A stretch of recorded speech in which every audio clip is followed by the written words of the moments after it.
자, 염철 논의 내용을 볼게요. 자, 시원 6년에 이제 황제가 조서를 내어서 이제 승상과 어사로를 청구된 현랑 및 문학들과 토론하면서 민간의 고총을 물어보도록 했는데 이때 이제 황제는 이제 한 무죄가 죽고 나서 이제 소재고요. 이 승상과 어사는 이제 주로 이제 뭐와 관련된 내용이냐면 그 외조와 관련된 내용이죠. 법가적인 법술 관료를 이해하고 청구된 헌령이 문학들은 유학자들 의미해요. 유학자들이고 주로 누가 뒤를 봐줬냐면 각광이 이제 뒤를 봐준 거죠. 자, 그리고 이제 여기에서 이제 어사 대부로 나왔던 사람이 누구냐면 상호양이라는 사람이에요. 이 상호양은 한문학 문제 때 여러 가지 이제 전매제라든지 군수법 편율법 이런 것들을 이제 뭐냐면 마련했던 사람이죠. 자, 그러면 이 문학의 이제 말 들어보죠. 자, 이의 문학은 다음과 같이 대답하였다. 자, 제가 듣건데 백성을 다스리는 길은 지나친 악락의 근원을 방지하고 안락의 근원을 방지하고 도덕의 단서를 발전시키는 데 있으니 상공을 억누르고 인인을 성향하여 군주가 이익을 중시하지 않는다는 모범을 보여 연후에 백성들의 교화가 이루어진다. 자, 여기에서 볼 수 있듯이 유학자들도 기본적 법과 똑같아. 요즘은요. 그래서 중농 억상정책이죠. 근데 방법이 다르죠. 이건 군주가 인인으로서 성향하고 모범을 보이면 백성들이 교화를 받아갖고 알아서 뭐냐면 그 할 거다 이런 얘기야. 그래서 이제 군주가 이제 뭐냐면 욕심을 부리지 않고 모범을 보이면 알아서 백성이 교화했고 자연스럽게 문제가 해결될 것이다 하는데 좀 약간 대책이 없는 거죠. 네, 너무 이성적이고. 자, 그래서 이제 요 관련된 내용들을 좀 볼게요.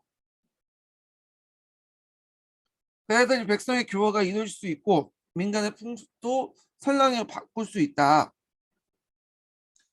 그런데 지금 각 군군에는 군과 군에는 영관과 철관, 주각관과 군수관 등을 있어. 이거는 이제 뭐냐면 전매제와 이제 뭐냐면 군수법 관련된 내용을 이제 할 때 필요한 관리들을 얘기한 거야. 자, 군수관 등이 있어서 백성들의 이익을 다투고 있어서 이걸 이제 뭐라고 하냐면 여민쟁리라고 하죠. 여민쟁리. 백성과 이익을 다툰다. 이걸 유기에서는 되게 싫어해. 그래서 결국에는 인정받고 순박한 풍속을 해치고 탐욕스럽고 비루한 풍조를 만들고 있습니다. 자, 이런 이제 정책 때문에 전매제나 이런 군수법 같은 것 때문에 국가가 직접 개입을 해서 백성과 이익을 다투기 때문에 순박한 풍속을 해치고 탐욕스럽고 비루한 풍조를 만들고 있다는 거다. 자, 이렇기 때문에 백성들은 본업인 농업을 나가는 자가 적고 말어린 상고금이 쫓는 자가 늘어나고 있습니다. 대체로 겉모양이 이제 하얘지고 속내용이 쇠약해지고 말이 성하고 상업이 성하고 봉이 농업이 훼손되는 법입니다. 사람이 난 상공에 종사하다 보면 사치스럽게 되고 농업에 종사하면 근실하게 됩니다. 백성이 근실하면 경제가 넉넉해지고 백성이 사치스러우면 군주윤과 추위의 고통이 생기게 됩니다. 자, 바라옵건대 소금, 철, 수의 전매제도와 군수법을 폐지함으로써 농업을 진작시키고 상공을 물리치게 하여 농업을 크게 이롭게 하는 것을 마땅하게 생각합니다. 그래서 무제 때 실시한 이런 전매제나 군수법을 폐지하자. 그래서 이런 거는 잘못된 제도다. 이렇게 이제 주장을 하죠. 자, 그러면 이제 관련된 이제 대부의 방박을 보죠. 대부는 이제 누구냐면 어사대부야. 상호양의 방방군이에요. 자, 원래 이제 이런 법들을 만든 게 뭐예요? 전매제라든지 군수법이라든지 이런 것들을 만든 게, 그다음에 그 여진족, 풍로족과 싸우다 보니까 그 군사비가 많이 지출이 많이 나갔잖아요. 그걸 마련하기 위해서 만드는 거잖아요. 그래서 이제 그걸 만든 배경들이 쭉 나와요. 자, 홍로는 한을 배반하여 신속하지 않고 여러 차례 변경을 침략해왔습니다. 자, 이를 방비하자니 중국 내지의 병사들을 고생시키게 되고 이를 내버려 두자니 그들의 침략이 그치지 않고 있습니다. 이에 선제 무제께서는 변경 주민들이 오랫동안 이제 피해를 입고 오랑캐에게 붙잡혀가는 고초를 시달려온 것을 불쌍히 여겨서 이 지역을 요새를 구축하고 공수를 갖춘 한편 군대를 주둔시켜 변경을 방비하게 했습니다. 자, 근데 이제 문제는 이제 변경 방비하고 얘들 싸우다 보니까 재정이 부족하죠. 네. 그래서 소금, 철, 술에 대한 정매 제도가 시행됐고 군수법이 시행해서 재정을 확충하여 변경 방비에 소요된 비용을 충당하고자 했다. 지금 토론하는 자들, 그러니까 토론하는 자들은 이제 문학이나 현랑 이런 애들이죠. 네, 얘네들은 현실을 잘 모른다 그거예요. 그래서 얘네들이 이제 현실도 모르고 제도를 폐지하고자 주장하는데 그렇게 되면 안오는 국고가 텅 비게 될 것이고 바꾸는 변경 방비에 필요한 비용을 부족하게 되니 요새를 지키냐 성내에 올라가서 고생하는 병사와 하여금 변경에서 군주인과 추위에 시달리게 할 것인데 장차 이런 비용을 어떻게 충당하냐. 이 제도는 폐지하는 건 마땅치 않다. 이렇게 이제 얘기를 하고 있어요. 그러니까 대책이 없다는 거죠. 대책 없이 이제 이상적인 얘기만 하고 있다. 왕이 이제 모범을 보이면 자연스럽게 그 뭐냐 중농 억상이 될 거다 뭐 이런 식으로 얘기를 하는데 어사대부 입장 볼 때는 이건 현실성이 없는 거죠. 예. 정책이라는 게 현실을 바탕으로 해야 되지 자기가 추구하는 이상을 바탕으로 하면 항상 문제가 생겨요. 예. 자, 하여튼 그 내용을 이제 볼게요. 염촌론 내용을 이제 보면 자 기원전 이제 소재가 기원전 81년에 소재가 전국의 지식인들을 수도 장안으로 소집하여 무제 때 실시된 각종 경제 정책이 실시된 결과 민간에 어떻게 폐해가 있는지 묻고 토론했다.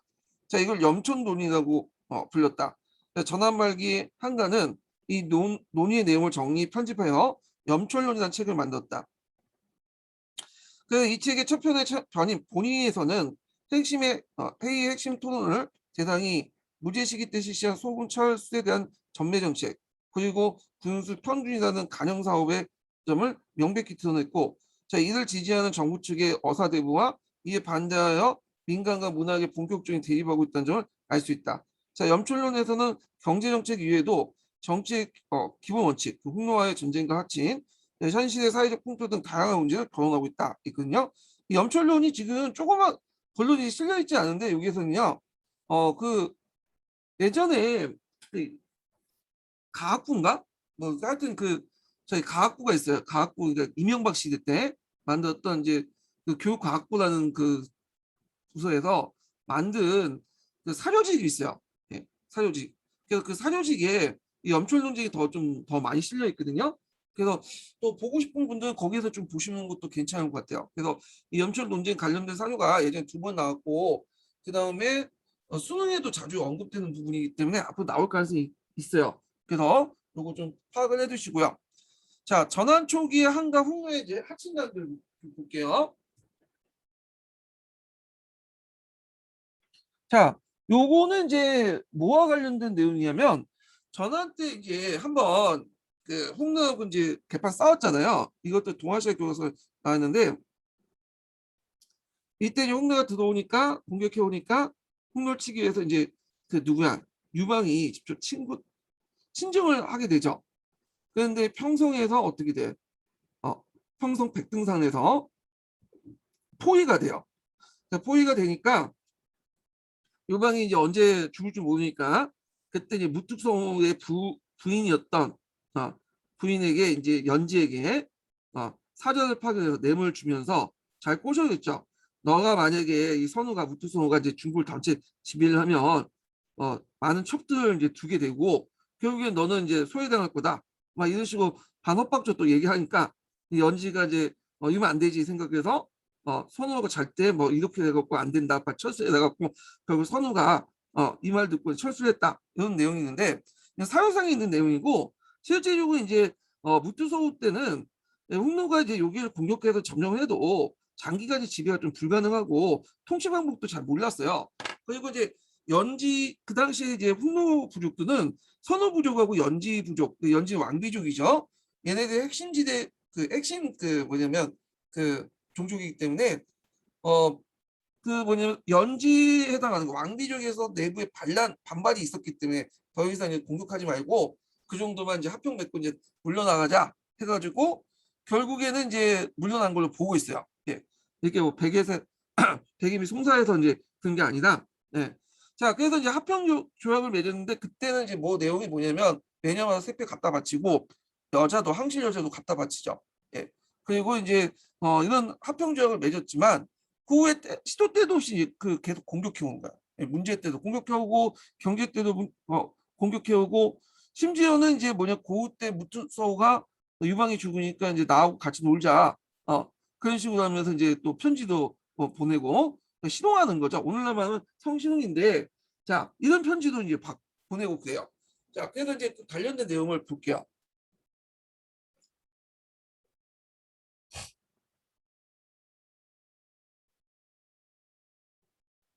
그 내용을 보면 해제와 고우 시대 때 이 고우는 여우가 통치했던 시대예요.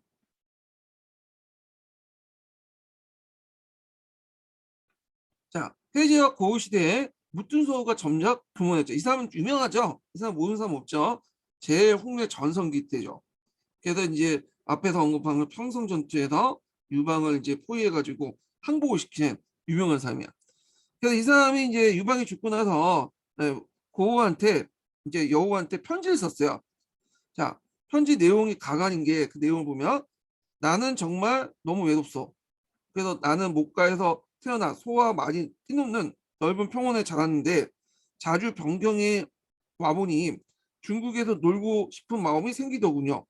그대도 혼자가 되어 외로울 텐데 두 군주가 모두 그 즐겁지 않고 그렇다고 재미있는 일도 없으니 각자 가지고 있는 걸 부족한 부분을 바꾸는 게 어떻겠어. 예, 이거 좀 약간 지금 이름만 했다가 거의 이제 척근하죠. 하여튼 자 고우가 이 편지를 받고 자기 이제 시험한 걸 알고 있잖아. 그래서 이제 이걸 농소 편지라고 하는데 이 농소 편지를 받고 이제 크게 분노를 한 거야. 그래서 이제 승상 번케와 개포를 불려서 홍노사신을 베고 군대를 일으켜서 이제 한번 치겠다. 이렇게 했어. 근데 이제 번케가 말했다. 제가 10만의 군대를 이끌고 홍노를 누비고 다니겠습니다. 개포에게 물으니 그가 대답할 말하기를 번케를 차명에 쳐야 된다. 저 대책 없는 얘기를 하고 있다. 그래서 그 얘기를 이제 쭉 하는데 왜 쳐들어가서 안 된다. 그 얘기를 그 당시 항우와 관련된 내용을 좀 얘기하죠. 예전에 진이가 대지역에 반란을 일으켰을 때 한나라 군대가 32만이었고 번케는 대장군이었다. 그때 홍노가 고종을 평성에서 포위를 했죠. 예. 또 평성 또 백등산이라고 했어요. 백등산, 평성 백등산. 예. 그래서 이제 책마다 좀 다르지만 동아시아 교과서에서 나오죠. 평성 전투 또는 백등산 전투죠. 자, 하여튼 고조를 평성에서 포위하였지만 펑케는 이제 그 포위를 풀지 못했다. 그렇게 당해놓고 무슨 싸움을 하겠냐, 뭐 그런 얘기죠. 세상에 이들 두고 평성 안에서 정말로 고생했었지. 7일 동안 먹지 못해 세네를 당길 힘도 없었으니 말이야, 난 노래했습니다. 지금도 그 노래가 노래 소리가 끊이지 않고 그때 다친 사람들도 거의 이제 거의 일어설 수 있을 정도인 뿐인데 번케가 천하에 뒤흔들고 10만 군대를 누비고 다니겠다는 망언하니 허언증이죠. 우리식으로 따지면 대놓고 거짓말을 하는 것이다. 또한 오랑캐들은 짐승과 같아 좋은 말을 들어도 기뻐할 줄 모르고 나쁜 말을 들어도 노하지 않는 자들이다. 네, 고은은 옳다 말하면서 이제 편지를 쓰게 해요. 이제 거절하면서도 이제 싫어 이렇게 하면 이제 선우가 열받잖아. 무투수가. 그러니까 뭐냐 돌려서 이제 거절한 거죠.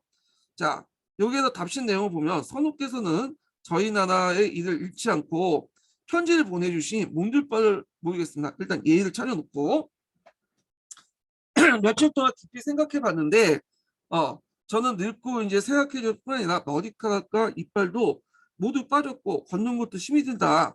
그러니까 선우께서 오해하지 마시기 바랍니다. 저희 나라는 잘못이 없으니 용서해 주시기 바랍니다.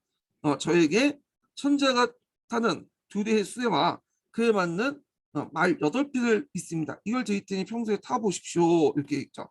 그러니까 여기에서 이제 갑은 누구고 을은 누구예요? 갑은 일단 홍로가 되는 거고 을은 이제 그 한나라가 되는 거죠. 그러니까 우리식으로 따지면 지금 그 갑질을 하고 있는 거야 지금. 그래서 이제 을 입장에서는 어쩔 수 없이 이런 식으로 공평하게 대하는데 그 이유가 뭐냐면 홍나하고 싸워봤자 게임이 안 된다 이렇게 생각을 하게 된 거야. 예. 그리고 이제 그 당시 한나라는 좀 약간 싸우는 걸 뭐냐면 회피하는 이유도 있었어요. 일단 이제 배경을 좀 보면 일단 이제 7년간의 청안 전쟁이 있었죠. 내전이 있었잖아요. 그래서 내전이 있었기 때문에 혼란했고 이 전후 복구 사업을 해야 됐잖아요. 근데 요때는 이제 있고 그다음에 이제 요때 이제 그 고우의 이제 그런 정치적 지위가 좀 약간 불안했어. 이 사람이 이제 정권을 장악했지만 얘네들 이제 뭐 그 한나라 왕족에 대해서 이제 왕실들이 이제 뭐 왕족들이 별로 안 좋게 생각했죠. 근데 전쟁까지 일어나면 좀 그렇잖아요. 그러다 보니까 이제 이렇게 낮게 이제 머리를 숙였던 거고 그 다음에 또 한 가지 더 추가하자면 예전에 패배의 경험 이런 것도 이제 플러스 됐겠죠. 자, 그러면 그 후에는 달라졌냐? 아니죠. 그래도 여우가 죽고 이제 무죄가 직위를 해도 그 상황은 계속 갔어. 네. 요때도 이제 비슷해요. 7년간의 어떤 초안전에서 내전으로 해서 전후 복구가 안 됐고 여기는 이제 고지나 이런 것들은 이제 제외시키고 또 하나 이유가 됐죠. 봉건제후들이 막 등장을 하게 돼요. 그러니까 이 봉건제후를 뭐냐면 통제하기 위해서는 전쟁을 하면 안 돼. 그래갖고 이제 일단 달라는 대로 다 주고 네, 이런 정책들을 했다. 그만큼 이제 한나라 초기 때는 갑은 홍노고 을은 한나가 돼갖고 갑이 이제 홍노가 갑진을 많이 했다. 네, 이런 걸 이제 이 사주에서 볼 수가 있는 거죠. 자, 그럼 볼게요. 자, 사기 건그 백식건 홍노 열전을 볼게요.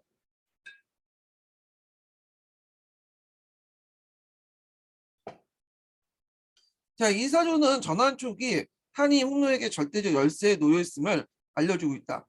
홍노는 홍노의 빈번한 이 방방 침입을 막고자 하친 관계를 맺었지만 그 하친이 하친의 실질은 엄청난 물자를 주고 임시 방편에 불과했다.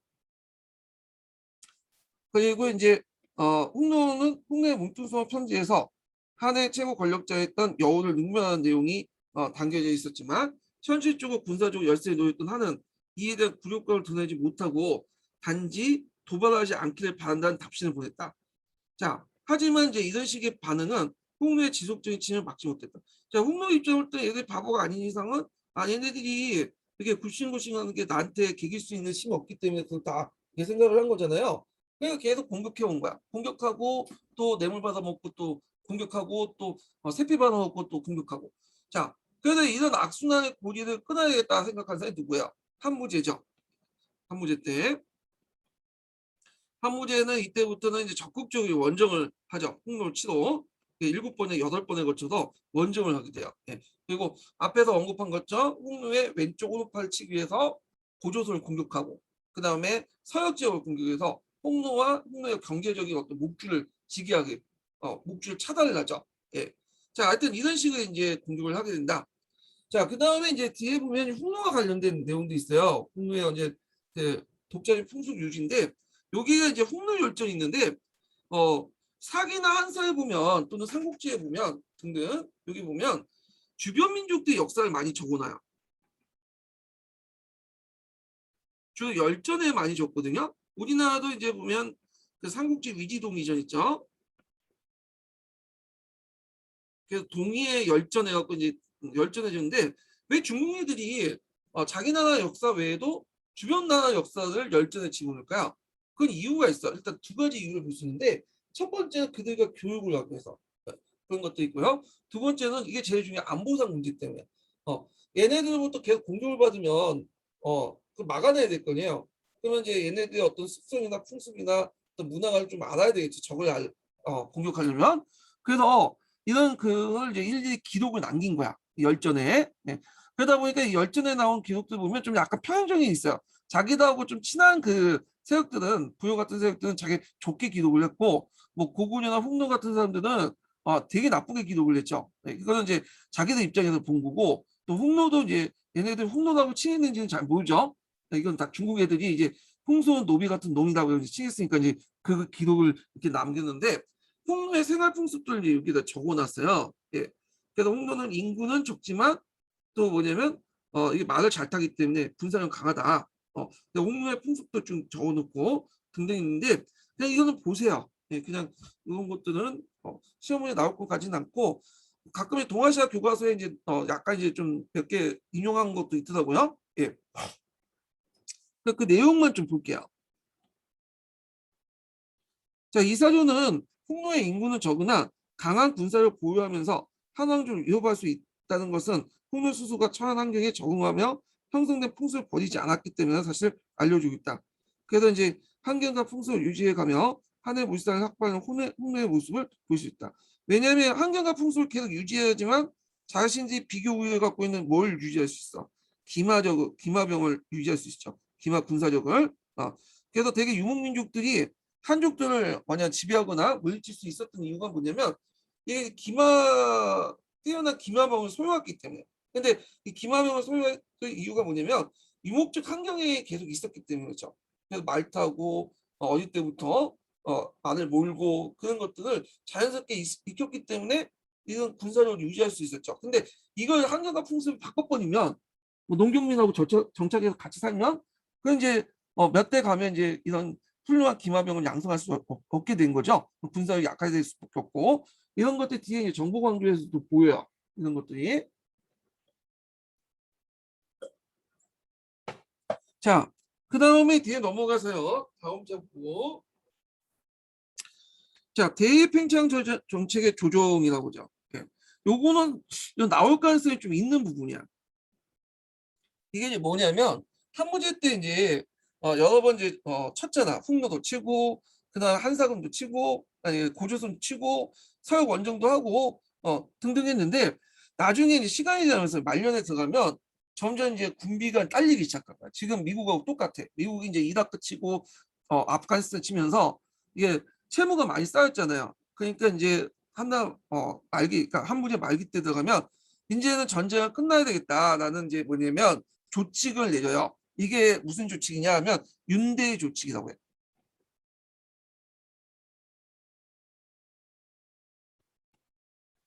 자, 왜 윤대 조칙이라고 하냐면 한무제 시기 때 윤대라는 곳이 있었나요? 윤대는 이제 아마 이제 홍로와 이제 국경선 있는 부분에 있는 지역 같은데 거기에 둔전을 실시하자는 의견을 올렸어. 상홍양이나 사람이. 그래서 이걸 둔전을 실시해서 요 장기적으로 이제 거기에 둔전을 설치해서 군인들에게 먹을 걸 공급을 해야 된다. 이렇게 했는데 한무제가 됐다. 이제 그만해라. 그래갖고 둔전 설치를 금지시켰어. 이 말은 뭐냐면 더 이상 이제 홍로를 전쟁을 하지 않겠다는 거야. 예. 그래서 이제 이 당시 그 한무제가 초창기 때는 홍나가 계속 전쟁을 했잖아요. 그런데 대외 전쟁을 계속 하다 보니까 이게 이제 아무리 이제 그 한나라가 잘 먹고 잘 사는 국가라도 전쟁 채무가 쌓이는 거야. 또 백성들에게 엄청난 경제적 부담이 되고 그래서 더 이상 이제 전쟁을 안 하겠다. 이게 이제 윤대 조칙이에요. 그때부터는 이제 대팽창을 중지했다. 참 이렇게 보시면 될 것 같아요. 근데 이제 이때 이제 중지할 수 있었던 배경이 뭐냐면 이미 이제 그 홍로는 망남 오도두스 지역에서 이제 물려나서 막부 외몽골 지역으로 후퇴를 했어요. 그래서 이제 더 이상 이제 얘네들이 우리를 공격할 가능성이 별로 없다고 생각하니까 이제는 이게 중지를 한 거야. 그게 이제 윤대 조칙인데 이 윤대 조칙 내용은 좀 기억을 해두시는 것도 좋을 것 같아요. 요거는요. 제 생각에 요거 관련돼서 기출문제 시험에 문제 나올 것 같은 느낌이 들어. 요거는. 자, 그러면 이제 내용을 볼게요. 황제께서 조칙을 내려 윤대 조칙 내용이죠. 전쟁을 이제 그만하자. 그래서 황제께서 조칙을 내려서 과거의 후회스러운 일에 대해 깊이 토론을 이렇게 말했다. 자, 이거는 과거의 후회스러운 일은 뭐겠어요? 종전에 여러 정복 사업들을 많이 했잖아요. 예, 주변의 국가들을 막 공격하고 정복 사업하고 훅놀 치고 그걸 하면서 지난번에 갈리를 상주하기를 그러니까 이제 윤대의 둔전을 두기로 이제 상소를 올렸는데 자 그래서 이걸 통해서 이제 뭐냐면 그 군사비를 벌자 이렇게 이제 청했다. 요 내용이 이제 여기에서 여기까지 있는 내용이에요. 자 근데 이제 이런 것들은 이제 그 뭐냐면 현실성이 없고 이제 뭐냐면 백성들이 이제 전쟁 비용 때문에 많이 이제 나가고 등등해서 더 이상 이제 이런 제안을 받아들일 수 없다. 이제 짐은 그래서 이제 짐은 더 이상 그런 제안을 차마 듣지 못하겠노라. 지금은 마땅히 가혹함을 금지하고 함부로 세금을 걷는 것을 중지하며 근본이 되는 농사에 힘쓰고 마복용을 고쳐서 그 부족함을 보충하고 무장함에 부족함이 없도록 하기만 하면 될 것이다. 마복령이라는 건 그 밑에 있죠. 그래서 군만을 확보하기 위해서 민간에게 말을 키우면 부세를 면제하는 제도예요. 예. 그래서 부족한 것은 마복령을 통해서도 할 수 있다. 뭐 이런 내용이요. 군만을 이제 그 뭐냐면 키울 수 있다는 거죠. 자, 그래서 이제 궁극의 태수들은 각각의 말과 가축을 올리고 병방에 보강할 계획을 적은 보고서를 올리게 해요. 함께 대책을 논의하도록 했다. 이제는 침략이 아니라 원래 우리가 확보한 지역만 이제 확보하고 방어만 하자. 이 정도 이제 바뀌게 된 거죠. 자, 그래서 이제 더 이상 백성들을 고생시키지 않고 천자가 백성들을 후식해야 한다. 시게 하는 그런 정책을 해야 된다. 이렇게 해서 이제 더 이상 폭로를 치지 않겠다라고 선언한 것이 뭐냐면 여기 윤대의 조칙이다. 이렇게 보시면 돼요. 네. 자, 그래서 이제 이 내용을 볼게요. 자, 위의 자료는 한문제가 이른바 윤대의 조칙의 일부다. 그래서 한문제식이 이미 윤대의 둔전을 실시했으나 충분한 곡식을 확보하지 못하자 상호양이 윤대의 둔전을 대대적으로 시행하자고 건의한 것에 대해서 제2말년에 접어든 무죄가 이를 중지할 것을 반판 조칙이 이른바 윤대 조칙이다. 그래서 이 조칙의 명칭 외워두시고 한문제 초기 홍로와 점령전이 시작된 이래 수십 년이 지난 쯤 일단 홍로와 군사적 우위를 점하게 된 상태에서 그동안 적극적 공세 전략에서 새로운 방향을 모색한 전환점이 되었다. 특히 대외전쟁을 말미암아 백성들에게 엄청난 경제적 부담이 전가되었다는 점을 고려되었다. 네. 그래서 이제 방어 정책, 공격 팽창 정책에서 이제 방어 정책으로 바뀌게 된 윤대 조칙 관련된 내용이 있고요. 자, 그다음 한대 국가 원리의 변화를 볼게요. 요거는 뭐와 관련된 거냐면 한일 중에도 잠깐 언급됐지만 한나라의 국교화, 그러니까 한나라가 한나라 때 이게 유교의 국교와 관련된 내용이에요. 우리가 통상 이제 유교의 국교화를 이제 언제 때로 보죠? 무제 때로 보죠. 근데 이 무제 때는 진정한 유교의 국교가 아니었다는 거야. 그래서 무제 때는 유교를 내세웠지만 실질적으로는 뭐죠? 법가적인 정책을 했고 법술 관리에서 볼 수 있듯이 이 법가를 더 우선시했던 실제 운영 정책에서. 그런데 이제 이 원제 때 들어가면서 이 법가를 포기하고 유교를 내세우기 시작했다는 거야. 그래서 보통 학자들은 이 무제 때 국교화가 된 게 아니라 진정한 국교화는 원제 때 봤다. 원제 때 이제 보고 있다. 이렇게 이제 보고 있죠.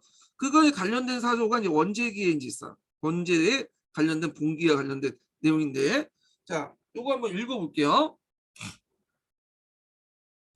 장성한 원제는 성격이 부드럽고 어지러웠으며 유학을 좋아했다. 아버지 선제는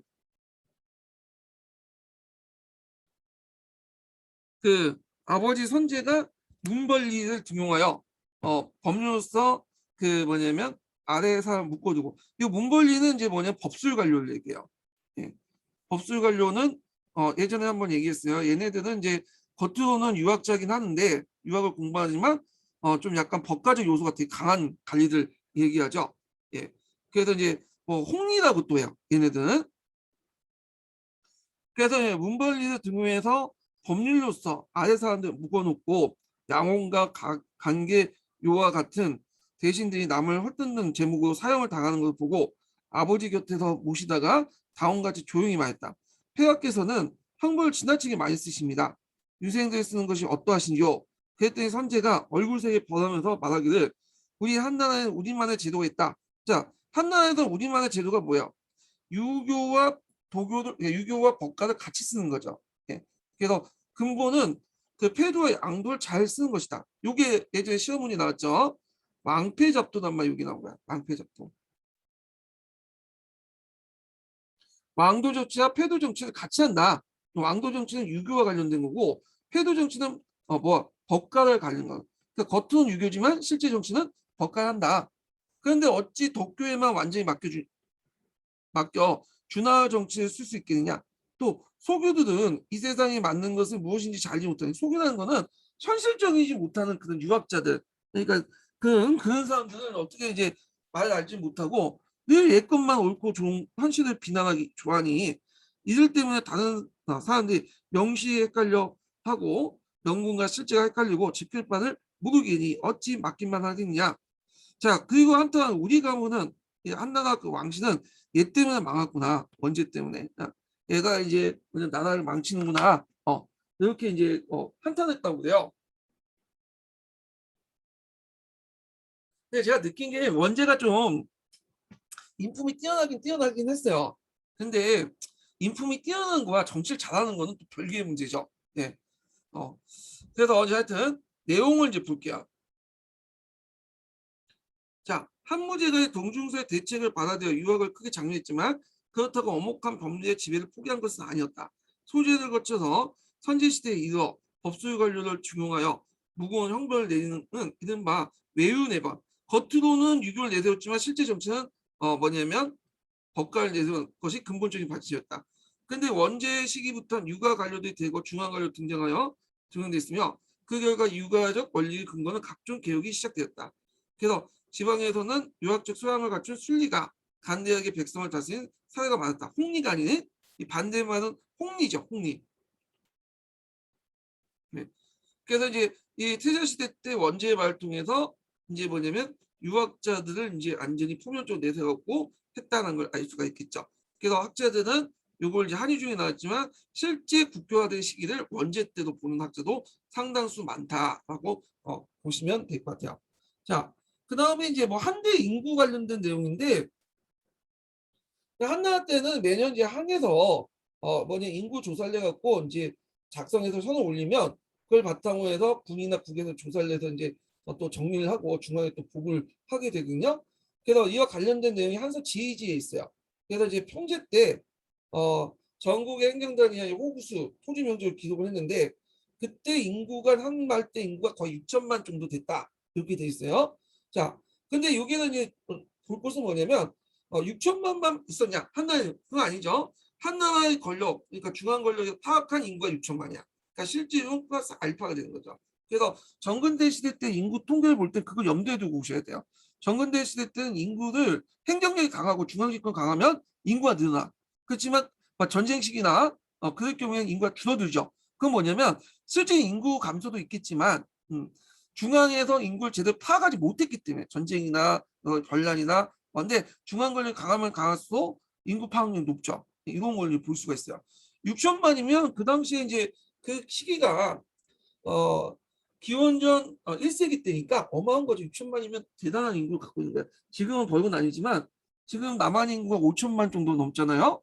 예. 그러니까 그 당시에 그 중국 땅도 넘겠지만 중국의 인구가 우리보다 더 많았다는 거야. 자, 그래서 이제 있고 그 관련된 내용은 이제 한번 읽어보시고요. 그냥 그다음에 왕망의 정치 부분 볼게요. 왕망. 자, 이 왕망의 정치는 꼭 기억을 해두셔야죠.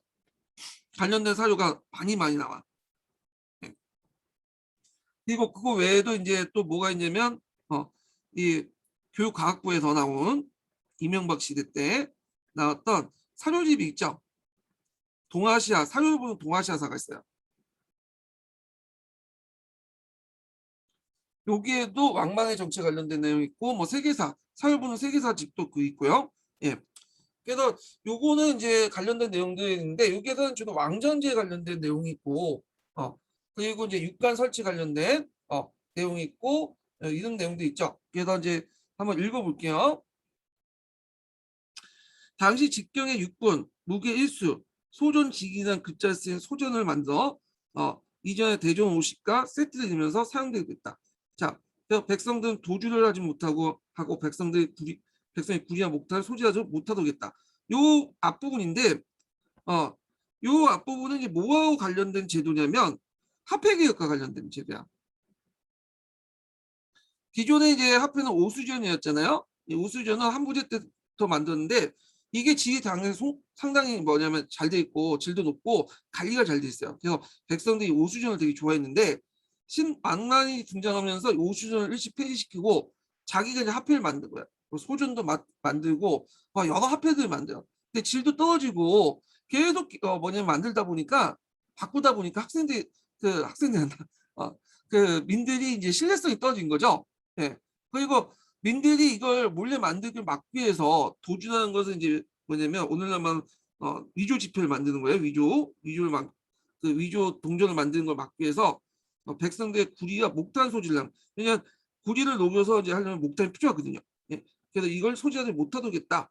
그렇지만 이 화폐 정책은 결국 실패를 했죠. 백성들이 나중에 이제 뭐 반란을 일으켰던 이유 중에 하나가 이 화폐 정책이 일관적으로 유지하지 못했기 때문이에요. 예. 그래서 나중에는 이제 후한 때 들어서 다시 오수조로 바뀌죠.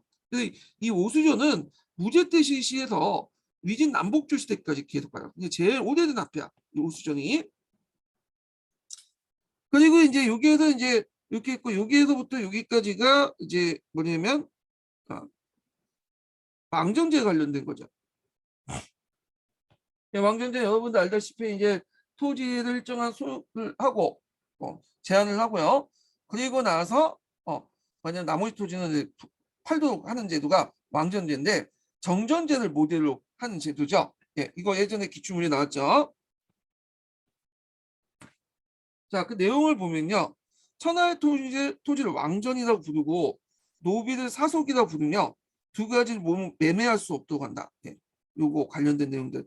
자, 그래서 요런 그 제도를 관련돼 갖고 뭐다? 이거는 아예 이 목적 자체가 이제 왕전제와 사속을 이제 금지, 노비 매매를 금지했던 이유가 뭐냐면 이거는 호족들을 견제하기 위한 거죠. 호족들의 목적 자체가 이거 예전에 기출문제 나왔고요. 왜냐하면 호족들의 어떤 경제적 군사적 기반이 토지라든지 노비에서 오기 때문에 노비 매매와 그래서 왕전제를 실시해서 토지 소유를 제한을 하는 그런 정책을 했던 거야. 자, 그래서 남자가 8명이 다 차지하지 않는데 토지 일정을 초과하는 경우에는 나머지 토지들을 친족과 인근 마을에 나누어 주도록 했다. 그래서 이제 한전을 한 거죠. 토지 소유에 한전을 한 거고 예전에 토지를 갖고 있지 않다가 지금 토지를 받게 되는 자는 정해진 제도에 따르도록 하였다. 감히 정정제라는 성스러운 제도를 비난하거나 백성들을 미혹한 자가 있다면 이 인간세의 끝자리를 쫓아내 뭐냐면 귀신들을 막도록 하겠다. 뭐 이렇게 있는데 자 이거는 이제 뭐 여기 볼 수 있어요. 이 왕정제는 정정제의 뭐냐면 영향을 받았다. 이렇게 보시면 될 것 같아요. 자, 그리고 이제 좀 화폐 정책에 관련된 내용이 있어서 이제 있고, 왕망의 화폐가 왔다 갔다 하기 때문에 믿을 수 없기 때문에 원래 오수존으로 물건을 매매했다. 그리고 이제 여기 부분에 육간과 오균 제도가 있어요. 육간과 오균 제도.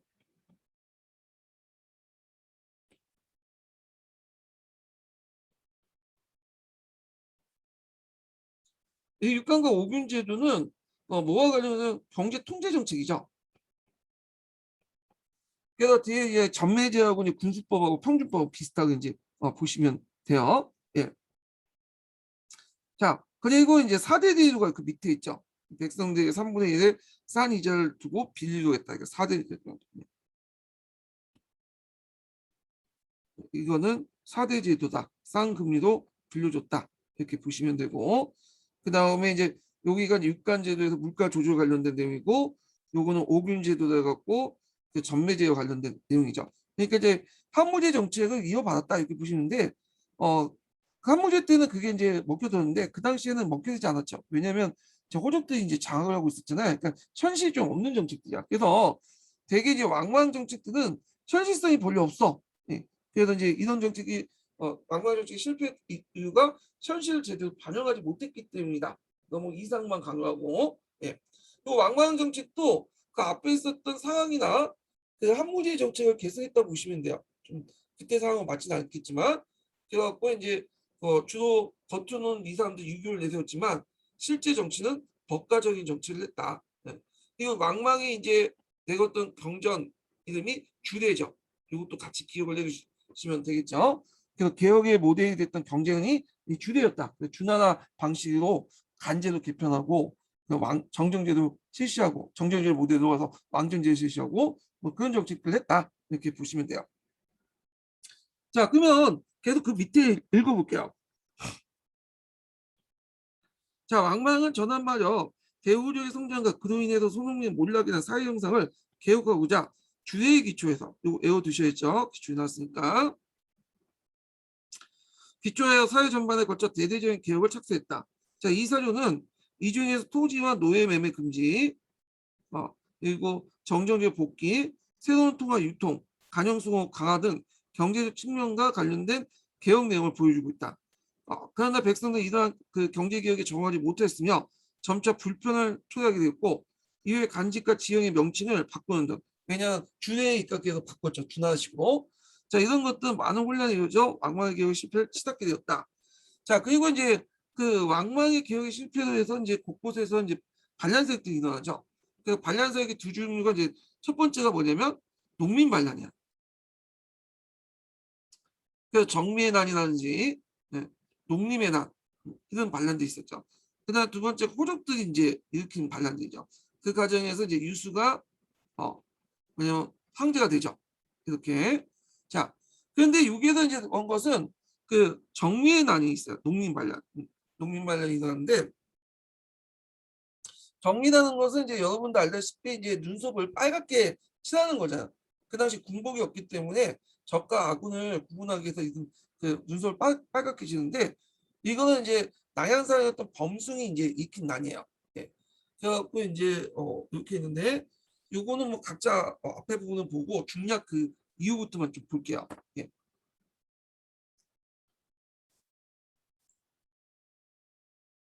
자, 여기에서 이제 왕망 그 밑에 부분을 좀 볼게요. 자, 그래서 왕망은 평군군 그 연단과 태사 왕강을 보내 이들을 공격했다. 번숭들은 싸우려고 보니 그 무리와 왕망의 병사가 혼돈된 걸 걱정돼서 눈썹에 모두 붉게 칠해 서로 구별하게 만드는데 이때 이제 정미라는 이름이 여기에서 유래된 것이다.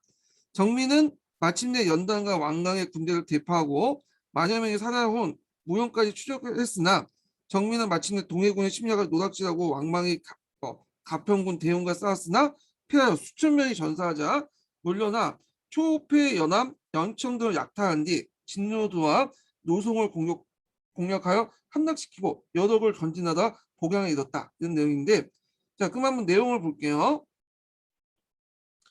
자 왕망이 신을 세운 후 얼마 안가 각 지역의 농민과 호족들 반란이 연이어 발생을 했다. 기본적으로 왕망의 대대적인 개혁이 실패한 결과지만 당시 상동 지역의 대기군으로 유민의 대장으로 발생한 것도 그 원인이 하나였다.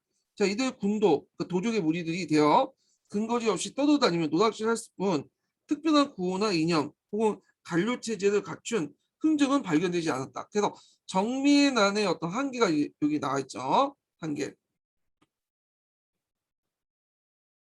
예, 이거 좀 기억을 해두시고 자, 그 다음에 이제 후한 강무제 토지 조사를 이제 볼게요. 자, 일단은 이제 이렇게 혼란기에서 이제 사항을 수습한 사람이 누구냐면 남양 유수였던 그 강무제죠. 네. 그래서 이 강무제는 남양 지역의 호적이었어요. 호적이었고 자기 형과 유인과 함께 거병을 했죠. 그래서 이제 있다가 나중에 갱시제에 의해서 자기 형이 죽어. 그래서 이제 그 갱시제 이름이 이제 유분자라는 사람이 나왔죠. 그래서 다시 이제 강무제가 이제 심을 키운 다음에 이 사람을 쳐내고 이제 뭐냐 후한이라는 왕조를 만들었죠. 그래서 후한 왕조는 출발 자체가 호적 연합적인 성격을 갖고 있어요. 이미. 그래서 이제 호족대 연합적인 성격을 갖고 있죠. 고려 초기 때 모습하고 비슷하다 보시면 돼요. 예. 근데 강무제가 이제 그 왕만처럼 이제 개혁은 좀 회피가 있었어요. 왜냐면 호족색이 너무 크니까. 근데 호족 자신도 호족이었고 호족색을 약화시키려고 하면 또 반발이 있을 거 아니에요. 그러니까 이제 전면적인 토지 개혁이나 이런 것들은 못 하고요. 다만 숨어 있는 토지를 조사해서 세금을 부과하는 정도, 이 정도야. 그러니까 호족의 기득권을 크게 침해하지 않는 범위에서만 완전 개혁을 냈죠. 미봉칙이죠. 그거는 강무제가 이제 호족 출신이고 그다음에 이제 호족 연합적인 성격이기 때문에 후한이 그런 것들 이제 보고 보시면 될 것 같아요. 그래서 이제 요 내용들인데 요거 앞부분은 각자 읽어보시고 그 내용 부분만 볼게요.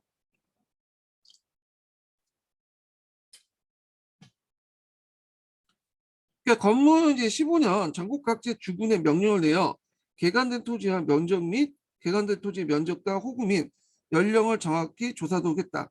그 원인은 그동안 지방 간에 의해 일상적으로 행해졌던 조작이 상식적인 범위를 초과했다고 중앙적으로 판단했기 때문이다. 강무제 이러한 조사에는 별 효과를 거두지 못했다. 자, 이 사례를 볼 수 있지 각 군에서 조사한 실제 상황을 보고하지 않고 견책을 받지 않기 위해서 다른 지역의 숫자와 적당히 맞춘 서류 조작이 일어났다. 예. 그게 이제 잘 될 수 없었던 게 일단 그 지역의 호족들이 장악하고 있었고 항제권이 그렇게 강하지 못했죠. 그러다 보니까 좀 호족의 또 기득권을 또 침해할 수도 없고 그러다 보니까 이제 항제가 명령을 냈으니까 일단 누락된 토지나 숨어있는 토지는 뭔가 뭐 좀 이렇게 그 차단해서 올렸지만 실제 뭐냐면 장부하고 맞지가 않다. 실제 그 누락된 토지하고 형식상했다 이렇게 보시면 돼요. 그 다음에 이제 당고의항을 볼게요. 당고의항은 이제 황제가 영제 때 일어났는데 이 황제들은 되게 무능했어요. 어릴 때 중치기고. 근데 후한시대 때 그 황제들이 그렇게 뛰어난 황제들이 없어요. 강무제와 그 뒤에 명제, 장제 정도만 좀 뛰어났고 그에 이제 황제들은 노장 어릴 때 즉위하거나 또는 이제 무능하거나 그런 사람들이 되게 많거든요. 그러다 보니까 되게 정치는 누구한테 시들리게 되냐면 한가이나 외척들에게 시들리게 돼요. 그러니까 이걸 꼴을 본 이제 뭐냐면 유학자들이 그 반발을 할 수밖에 없잖아요. 그 과정에서 이제 두 번에 거쳐서 제1차 당고야, 제2차 당고야가 나요. 당고라는 것은 일종의 금고형에 처했다라는 뜻이야. 금고라는 것은 지금은 노동력이 노동 징역 그러니까 노동 그러니까 감옥에 갇히면서 노동을 하지 않는 그런 경우 금고라고 하잖아요. 예. 그리고 노동을 하는 걸 징역이라고 하고 근데 이때 이제 금고라는 의미는 어떤 의미냐면 벗을 못하게 하는 거야. 예. 벗을 진출. 그래갖고 이제 젊은 유학자나 이 사람들을 벗을 못하게 했다. 이게 1차 당고회가 2차 당고야. 뭐 이렇게 이제 관련된 내용인데 그러면 이 관련된 이제 내용들을 한번 각자 읽어보시고 여기에서는 내용만 뭐 볼게요. 자, 여기 보니 그 내용 보면 후한말의 만력에 매적의 세력이 학대를 억압하기 위해서 측근이 한간을 중용했고 결국 한간의 전황을 가져오게 됐다. 자, 유교 이념에 심취한 관료층 등 이 부패한 정치를 결렬하게 격렬히 비판하는 풍조가 강해졌고 그래서 얘네들은 이제 뭐라고 했죠? 자칭 청류라고 했죠. 청류라고 했고 그 다음에 그 한간들과 그다음에 일부 한간들과 결탁된 호족들 일부예요. 얘네들을 이제 탕류다 가면서 비난을 했잖아요. 그래서 청류와 탕류 사이에 이제 당쟁이 발생했는데 자, 그러니까 그 결과 한간세력도 이를 당이라고 했고 당파를 지었다는 거예요. 분당을 지었다.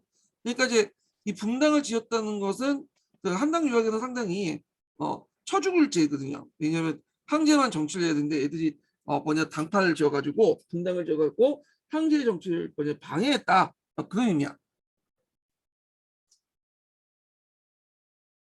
그러니까 이들을 금고형에 처한 사건이 두 번이 나는데 이게 당고해하다. 네. 그래서 이때 금고형은 벗을 못하게 하는 그런 형이다. 이렇게 보시면 돼요. 자, 그 다음에 한나 때는 이제 그 한나 중기 이후부터 뭐가 등장하면 호족들이 등장했어요. 호족은 지방의 토세력들이죠. 토지를 이제 소유하고 막단 토지를 소유하고 그 지역에서 장악했던 그 세력들 호족이라고 하는데 자, 그래서 이제 이 호족들이 나중에 점점 커져가지고 점점 어떻게 돼요? 이제 전환 중기 때 들어가면 사회의 지배세력으로 부각이 되죠. 예. 그래서 이제 재민지배 체제가 붕괴되는 어떤 그 과정을 이제 겪게 되는데 자, 요거는 이제 앞부분에는 이제 그 관련된 내용도 한번 같이 읽어보시고 요것만 내용만 읽어볼게요. 자, 하신 열전이라는 것은 이제 뭐와 관련 경제와 관련된 사람들이 이제 적어놓은 거야. 경제 관련된 내용인데 자, 그 내용을 보면 전국시대의 각 그 나라에서 실시한 개혁 정치는 원칙적 포노제민을 지향했다.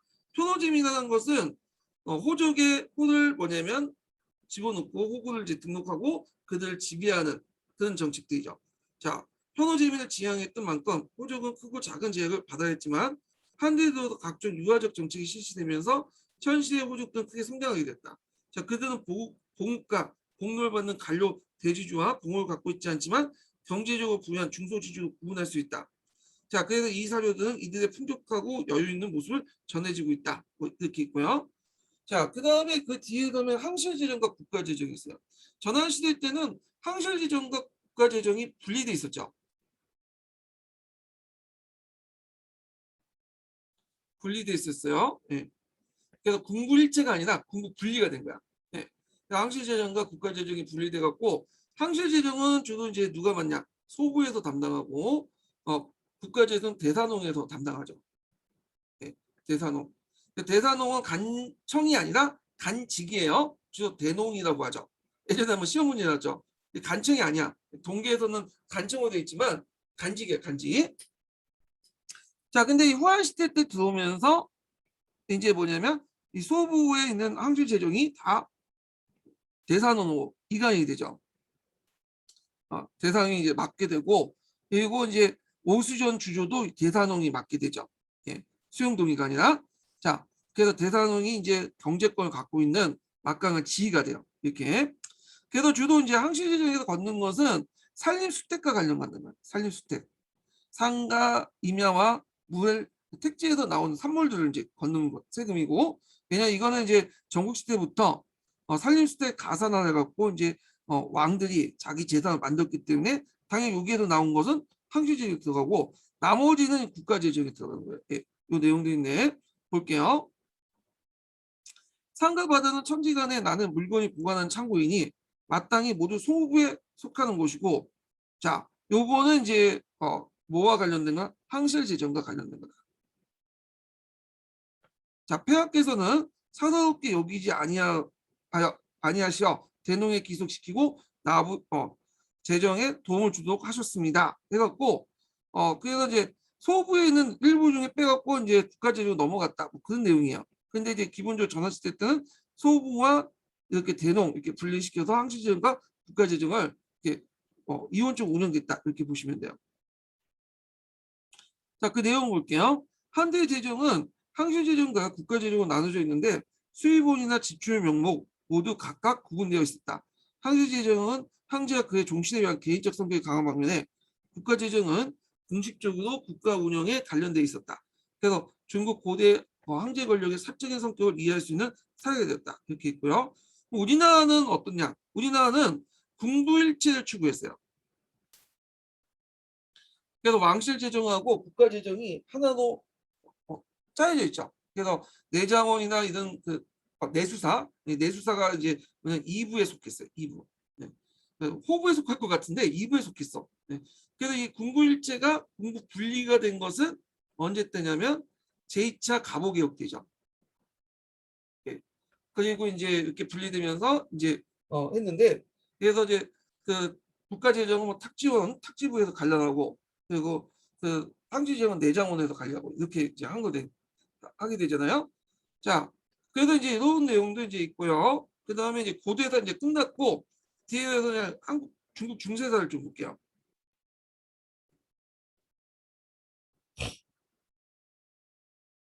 자, 중원호도는 호족도 있는데 요때 호족은 이제 우리가 생각하는 지방 호족들이 아니라 오랑캐 호자를 썼잖아요. 그래서 오랑캐들 얘기야. 네. 그러니까 이민족을 얘기하죠. 호자를 보시면 이렇게 되어 있는데 여기가 고기 육자죠. 고기 육자고 이거 옛고자야. 이거 무슨 말이야? 고기가 오래되면 어때요? 썩죠. 네. 그래서 썩은 고기를 먹는 인간들 이런 뜻이야. 좋은 말은 아니에요. 근데 실제 호족들이 뭐 썩은 고기 먹겠어요. 그냥 비칭이죠. 호족들.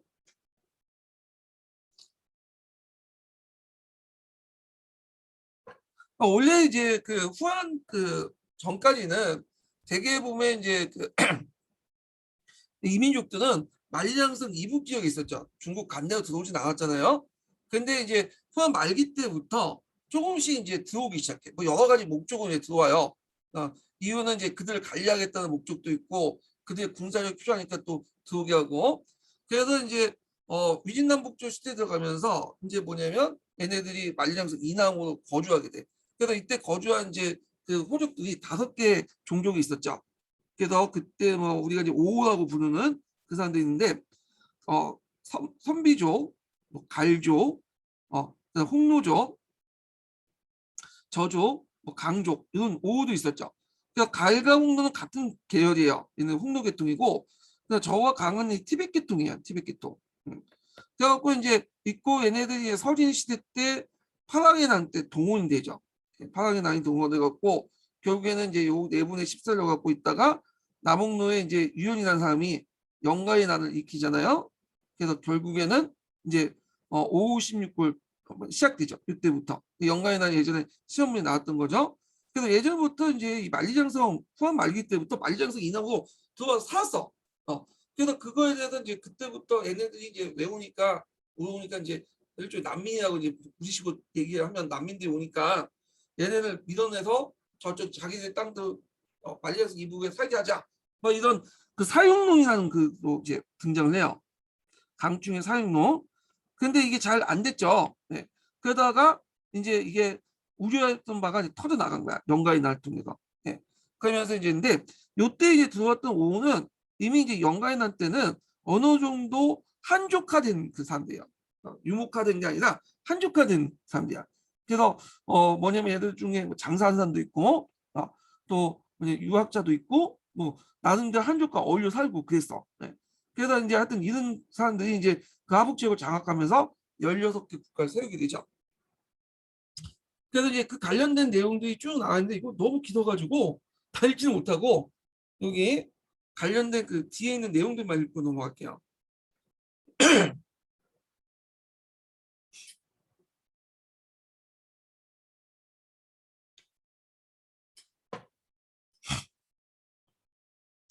자, 진나라와 한나라는 만리장성 남쪽에서 농경민을 중심으로 수입된 통일 제국이었다.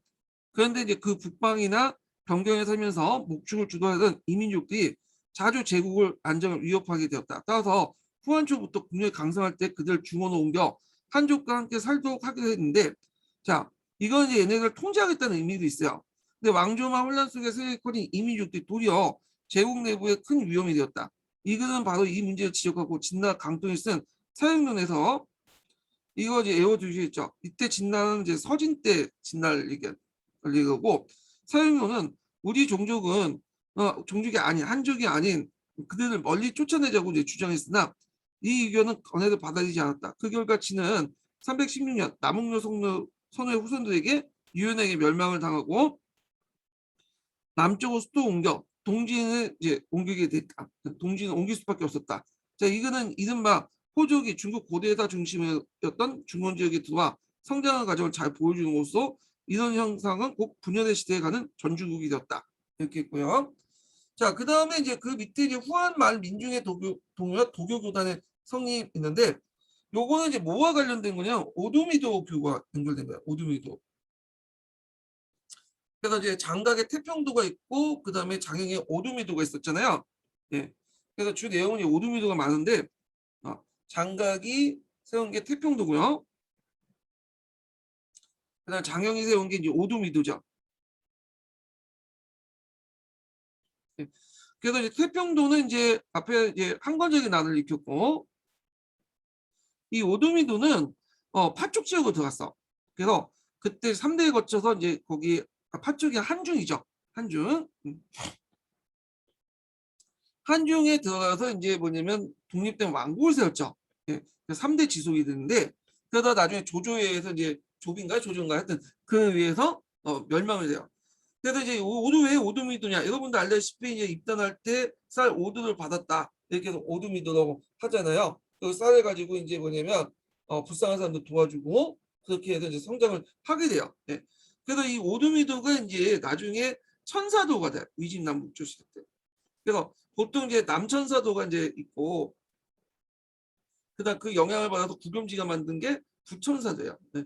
보통 이제 그 도교의 성립은 되게 요 북천사도가 성립되면서 보고 있죠.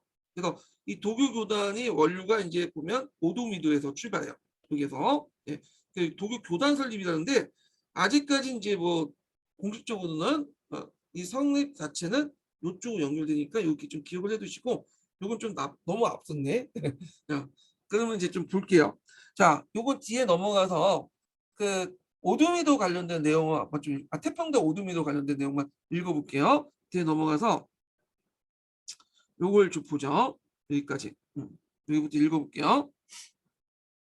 요것도 기출 사료니까 좀 기억을 해두세요. 태평도 오두미도 예전에 시험에 나왔죠.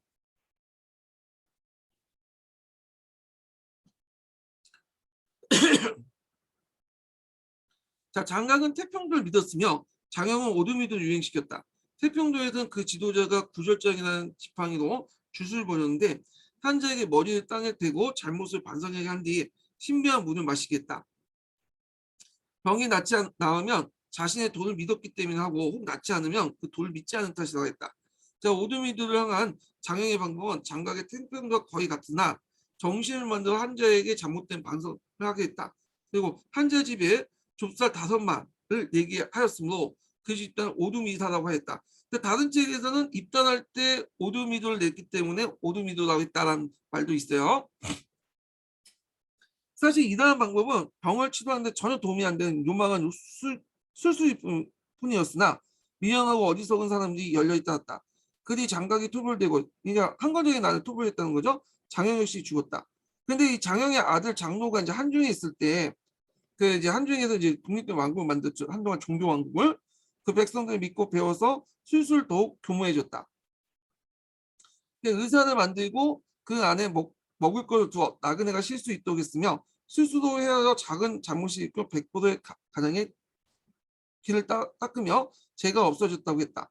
자, 원령에 따라 원령이라는 것은 그 밑에 보시면 이제 있는데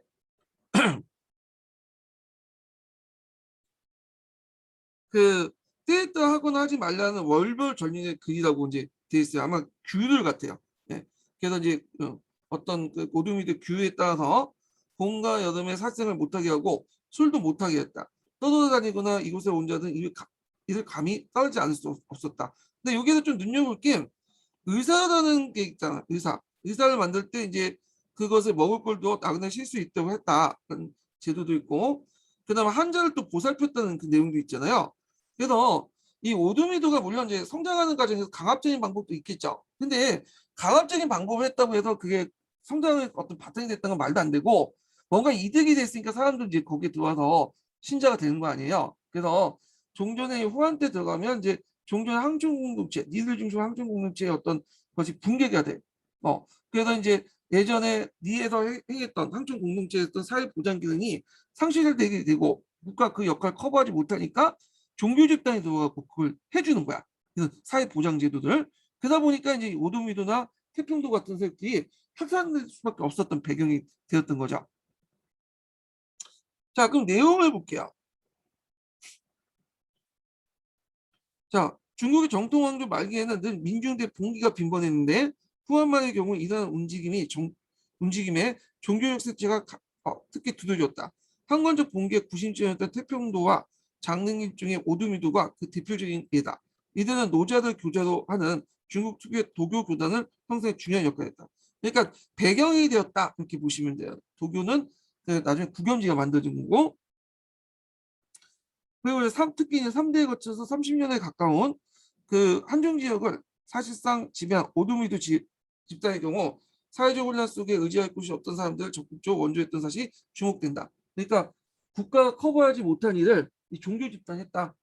요거는 뭐 노마하고 비슷하게 보시면 돼. 노마 때도 노마 말기 때 혼란기 때 그 국가가 역할을 못했던 국가가 이제 해야 했던 사회 보장이나 국민의 보호 이런 역할을 종교 공동체, 기독교 공동체가 했잖아요. 그래서 기독교 공동체가 확대됐던 이유도 그 이유예요.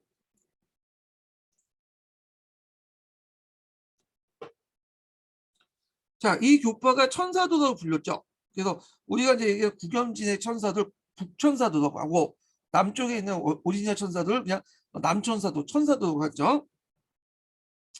자, 하여튼 그 교파 천사도가 불리고 후대에 큰 영향을 미칠 수 있었던 까닭은 이런 사회구조의 활동과 무관하지 않을 것이다. 이렇게 있고요. 그 다음에 이제 후한말 구흥대 할과 유비를 볼게요. 예. 그래서 유비와 관련된 내용도 있는데 유비는 유명하죠. 우리가 삼국지 연의에서 이렇게 했는데 요 유비와 관련돼 갖고 예전에 기출문제 나온 게 정통론 관련된 거예요. 요거는 지금 진수의 삼국지죠. 예, 진수의 삼국지인데 진수의 삼국지는 위를 정통으로 보고 있어요. 왜냐하면 이게 서진 때 사람이거든요. 서진 때 사람이고 그래서 위 이렇게 서진으로 넘어가기 때문에 당연히 서진이 계승한 국가가 위니까 위를 정통하고 있어. 위. 그래갖고 이제 그 보통 이제 여기에서는 보시면 그 유비를 공개다 집어넣지 않고 선주전이라고 집어넣죠. 그래서 보통 이제 유비가 세운 나라 촉이잖아요. 촉은 2대 말을 말했어. 선주하고 후주인가? 예. 3대가 있긴 한데 이게 어디 때니까 얘는 금하고 선주가 유비야. 그래서 이 전에 집어넣었다는 건 열전에 집어넣었다는 건 황제로서 인정하지 않는다는 거죠. 그리고 위나라 황제였던 조비는 봉기에다 집어넣고요. 미봉기 이런 식으로. 자, 그래서 요 진수에 이제 관련된 내용은 진수는 정통로는 위를 정통을 하고 있다. 근데 이에 반해서 이제 뒤에 남송 시대 때 들어가서는 뭐냐면 통강 강목 같은 경우에는 뭐죠? 촉을 전통하죠. 촉한이라고 촉을 전통하죠. 그러니까 남송이 이제 그 망령 정권이니까 얘도 이제 망령 정권이다. 촉한도 망령 생각해서 이렇게 정통을 강조한다는 점에서 촉한 정통인데 우리가 이제 보고 흔히 있는 삼국지 연의는 이 촉한 정통이니까 쓴 거야. 예. 유비는 착한 놈, 조조는 나쁜 놈 이렇게 이제 쓴 거죠. 이거는 원사조 내용이고. 자, 그러면 이때 이제 유비는 어떤 사람이냐? 이 사람은 이제 좀 보면 그 황실 후손이라고 돼 있어요. 근데 여기 좀 보면 계보가 전환 경제 때 아들로서 중상국이 있었어요. 그 중상 전환의 유승의 후손이다 했는데 이게 이제 좀 그 약간 그런 게 중상국의 그 정왕이었던 그 사람의 아들만 해도 120명이었다고요. 이 사람이 여색을 즐겨가지고 120명의 아들을 낳았다고 그래요. 그러면 120명의 아들 중에 한 명, 그걸 의미는 없죠. 그래서 왕족임에도 불구하고 어릴 때 가난하게 살아가지고 집신과 돛자를 팔면 살았다. 이렇게 이제 하고. 근데 이제 학자들은 뭐 이거에 대해서 뭐 좀 다르게 생각하고 있어요. 왜냐하면 그 정도 기반도 없는 사람이 어떻게 왕족을 만드냐. 적어도 중소지주 정도 되지 않았냐. 이렇게 보는 학자도 있어요. 그러니까 사료에 있는 내용을 그대로 믿어서는 안 되고 재해석을 해야 되겠죠. 예. 자, 뭐 이런 것들인데 자, 한번 그 관련된 내용을 이제 볼게요. 자, 유비는 이른바 한건적 봉기 이후에 각지에 일어난 궁들 가운데 하나였다. 원래 현재 허베이성 중부 지역의 보잘것없는 인물이었던 그는 정치적 혼란 속에서 자집하여 총나라를 사천 지역에서 이런 거죠. 촉을 사천에서 세우기 이르렀다. 유비는 이러한 성장 과정에서 우리는 삼국지 연이라는 소설에 익숙했는데 소설 속의 이야기는 실제 역사 사실과 많이 다르죠. 뭐 간우와 장비와 뭐 도원거리를 한 것이 좋은 예다. 이거 다 뒤에 만들어진 얘기야. 그러나 이 서화처럼 개인적 유대를 기반으로 한 정치 세력화 집단이 후한말 이후에 분열된 형상을 추동하고 있다. 그래서 개인적 유대를 바탕으로 한 정치 세력화 집단 이런 색들이 등장을 했다. 좀 기억을 해두시고요. 그 다음에 이제 삼국의 분열과 조조의 활약은 다음 시간에 이제 하도록 하죠. 요 마지막 인증번호 알려드릴게요. 마지막 인증번호는 99번입니다. 마지막 인증번호 99번이고요. 추석 연휴 잘 보내시고요. 다음 주에 토요일 날 뵙겠습니다. 이번 주에는 보강이 없어요. 추석 연휴기 때문에 저도 좀 쉬어야고 또 가족 행사도 챙겨야 되기 때문에 자, 오늘 수고하셨습니다.